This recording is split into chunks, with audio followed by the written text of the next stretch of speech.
ফিরহাদ হাকিম বৈঠক করছেন। যে কজন মমতা বন্দ্যোপাধ্যায়ের আস্থাভাজন আপনারা পাইছেন তাদের মধ্যে ফিরহাদ হাকিম এবং শামীম আহমেদ মূলত ফিরহাদ হাকিম তিনি বৈঠক করছেন। দেখুন, কে কার সঙ্গে কথা বলবেন এই বিষয়ে তো কোনো মন্তব্য করতে পারি না। ফিরহাদ হাকিম মমতা বন্দ্যোপাধ্যায়ের দীর্ঘদিনের সৈনিক, প্রাক্তন পুরপিতা, প্রাক্তন মেয়র ইন কাউন্সিল, প্রাক্তন মেয়র, প্রাক্তন বিধায়ক, প্রাক্তন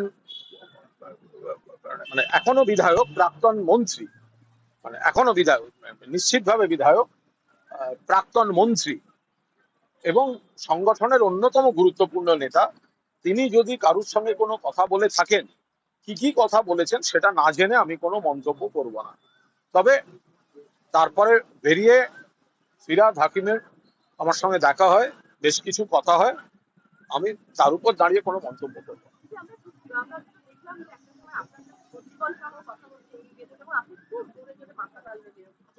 যেটা একেবারে আমি যেটা হতে পারে তারা হয়তো একটা অন্য শিবিরে আছে বা ইত্যাদি, কিন্তু কেউ যদি আমার সঙ্গে একটা কোনো কথা ব্যক্তিগত স্তরে বলে, সেটা আমি সম্মত হই বা না হই, সেটা এইভাবে বলাটা ঠিক হবে না।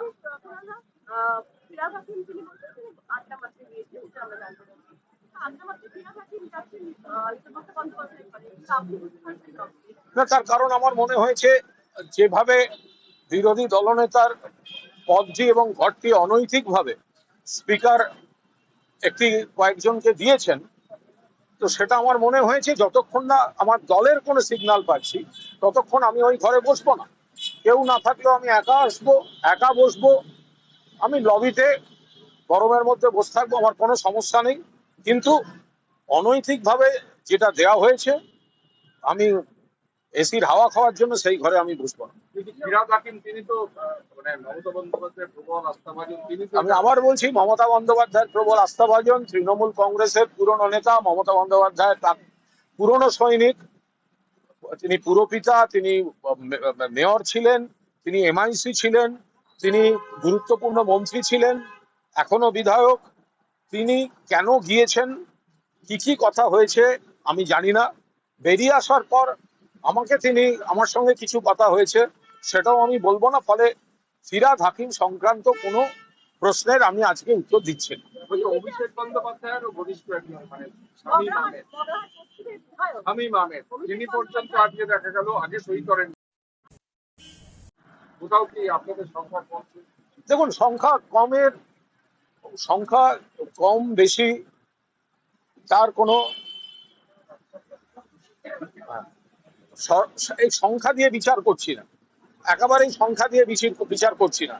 আমি আবার বলছি, তৃণমূল কংগ্রেসের দলের তরফে প্রতীকে মমতা বন্দ্যোপাধ্যায়ের প্রার্থী হিসেবে 1 মাস হয়েছে এই বিধানসভায় এসছি। এখনই কোনো শিবির বদল বা অন্য কিছু এত বড় বিশ্বাসঘাতকতা করতে পারবো না। আমার জীবনে একসময় দল বিপদে ফেলে দিয়ে পাশে দাঁড়ায়নি, কিন্তু দল যখন বিপদে যদি একজনও দাঁড়িয়ে থাকে মমতাদির পাশে, সেটা কিন্তু কুণাল ঘোষ দাঁড়িয়ে থাকবে।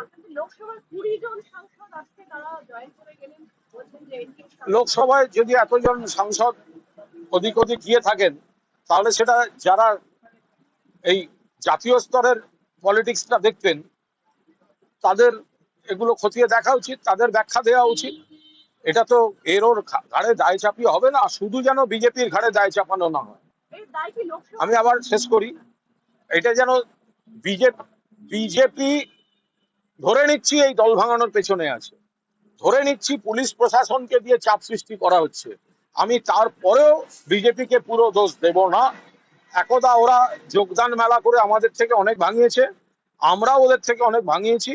আমি যদি তর্কের খাতিরেও ধরে নিই ওরাই রাষ্ট্রশক্তির অপব্যবহার করে ভাঙাচ্ছে, এজেন্সি নামিয়ে ইত্যাদি করে ভাঙাচ্ছে, আমাদের দুটো জায়গা দেখা দরকার। একটা হচ্ছে যারা ভাঙছে তারা কি কচি বাচ্চা যে তারা সব চলে যাচ্ছে, কেন যাচ্ছে, কি জন্য যাচ্ছে, একটা প্রশ্ন সেখানে আসবে। আর 2 হচ্ছে, যদি এমপি লেভেলেও এতজন ক্ষুব্ধ হন বা শিফট করেন, তাহলে আমাদের নেতৃত্ব কি আঙুল ছুঁচ্ছিলেন? তারা কি করছিলেন? তারা কেন যোগাযোগ রাখেননি? কেউ হঠাৎ চলে যাচ্ছেন, হঠাৎ নাকি তাদের এনডিএ প্রেম জেগে উঠছে, তাহলে কি আমাদের নেতৃত্বের সঙ্গে যাদের দায়িত্ব, যারা অল ইন্ডিয়া সব বড় বড় পদে, তো তাদের সঙ্গে কি এই সাংসদদের বা এই নেতাদের কমিউনিকেশনটা কমে যাচ্ছিল বা কমে গেছিল? এটা হয় নাকি কখনো যে এতজন লোক একসঙ্গে চলে যাচ্ছেন আর ওখানে কি বলে, ওখানে আমাদের সব বড় বড় পদাধিকারীরা জাতীয় রাজনীতি দেখেছেন, আর এখন আমরা সবাই মিলে বলবো ওই বিজেপি ভাঙাচ্ছে, নিশ্চয়ই বিজেপিকে সমর্থন করব। কিন্তু যারা যাচ্ছেন তাদের অনেকের নানা অঙ্ক, এবং আমাদের নেতৃত্বের নিশ্চিতভাবে তাদের এই দায়িত্বটা নেওয়া দরকার, দায়টা নেওয়া দরকার। যে তাহলে তারা কি লিডারশিপ দিলেন, যে একটা লোক যদি রাগে গিয়ে থাকে, অভিমানে গিয়ে থাকে, অথবা কোট আনকোট কোনো ব্যক্তিগত স্বার্থে গিয়ে থাকে, যেটাই যা, সেটা নেতৃত্বের সঙ্গে একটা যোগাযোগে থাকবে না, এটা কোনো কথা। জাহাঙ্গীর তো আজকে ধরা পড়েছেন এবং নেপালে গিয়ে তিনি তো রীতিমতো বসবাস করার পরিকল্পনা নিয়েছিলেন, সেখানে বাচ্চাদের ভর্তি পরীক্ষা করিয়ে দিয়েছে। আমাদের দলের কিন্তু লোক চিন্তা প্রচুর ভুল হয়েছিল, প্রচুর।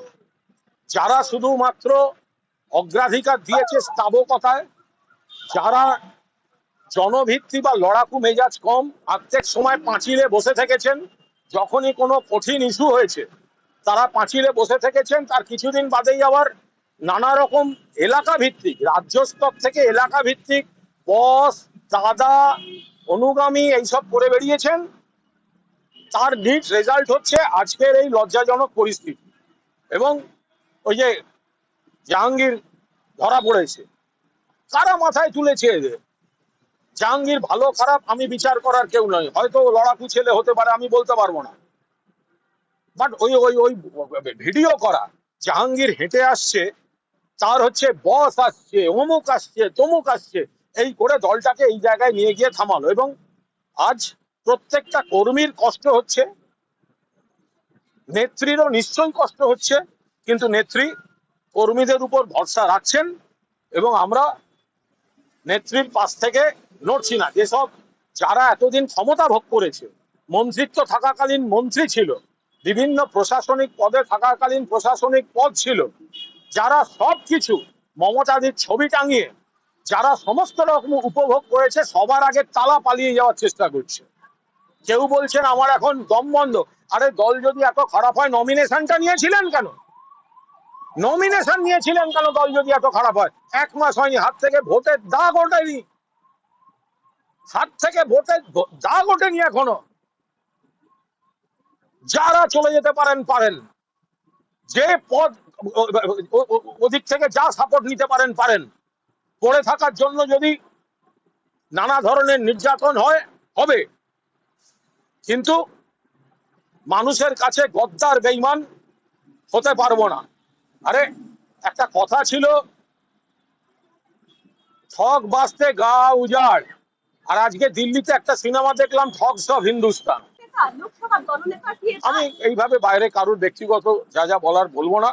আমি গতকালও পোস্ট করেছিলাম, আমি আজ আপনাদের সামনেই বলছি, আমি মমতা বন্দ্যোপাধ্যায়ের সঙ্গে থাকবো, কিন্তু পার্টির ভুল হতে পারে কোথাও, কিন্তু ভুলের যদি রিপিটেশন হতে থাকে তাহলে কিন্তু সেটা ঠিক নয়।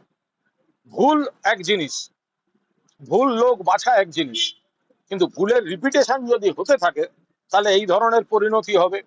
মমতা বন্দ্যোপাধ্যায়কে কারা বোঝাচ্ছেন, কারা কি বোঝাচ্ছেন, কি ফিডব্যাক দিচ্ছেন, সব ঠিক আছে, সব ঠিক আছে, হয় না কি এভাবে? আমরা তো যখন যে বিষয়ে সাবধানতা দেওয়ার চেষ্টা করেছি, আমার তো অল টাইম রেকর্ড, বারবার বারবার সাসপেন্ড, বারবার সাসপেন্ড। আমি আবার বলছি, আমার জীবনে খুব কঠিন সময় দল আমাকে বিপদে ফেলে আমার পাশে দাঁড়ায়নি, কিন্তু এই কুণাল ঘোষ যে ইচ্ছে চলে যেতে পারে, যারা চলে যেতে পারেন, কিন্তু অসংখ্য কর্মী রয়েছেন, তাদের একজন হিসেবে কিন্তু মমতা ব্যানার্জির পাশে থাকবে। কিন্তু পাশাপাশি দলকে এই যে রিপিটেশন অফ মিস্টেকস, এটার থেকে কিন্তু বেরোতে হবে। বলছি কতটা ব্যর্থতা আপনার দলের, যে মমতা বন্দ্যোপাধ্যায়, অভিষেক বন্দ্যোপাধ্যায় যখন দিল্লিতে, তখন আপনার ব্যর্থতা শুধু নয়, এটা লজ্জা। ব্যর্থতা নয়, এটা লজ্জা, যে নেত্রীর লড়াইটাকে কিভাবে খাটো করা হচ্ছে। এই মমতা বন্দ্যোপাধ্যায় সিম্বলে যারা জিতেছেন, মমতা বন্দ্যোপাধ্যায় দলে যারা জিতেছেন, মমতা বন্দ্যোপাধ্যায়ের সঙ্গে ছবি তুলতেন যারা, হ্যাংলার মতো তুলেছেন অনেকে, তারা আজকে মমতাদি দিল্লিতে, একবার মনে হলো না একটা ব্যক্তিগত কৃতজ্ঞতা বোধ বলে কিছু থাকে, তারা শুভেন্দু অধিকারীর সঙ্গে বৈঠক করেছে। এবং তারা রাজ্যের এখনকার মুখ্যমন্ত্রীর সঙ্গে বৈঠক করছেন। তাদের ব্যাপার, আমি কাউকে কোনো ব্যক্তিগত আক্রমণ করতে চাই না, কিন্তু এটা মমতা বন্দ্যোপাধ্যায় শুধু নয়, গোটা দলের পক্ষে একটা লজ্জাজনক পরিস্থিতি। কারা করেছেন, কারা দেখছিলেন দল? হয় নাকি কখনো ফ্যান ক্লাব, সচিবের ফ্যান ক্লাব, ফ্যান ক্লাবের ফ্যান ক্লাব, ফ্যানের ফ্যানের ফ্যান ক্লাব, আর ওই ভিডিও দিয়ে বস বস বস ইয়ার কি হচ্ছে? এই গোটা রেজাল্টটা হচ্ছে তার পরিণতি।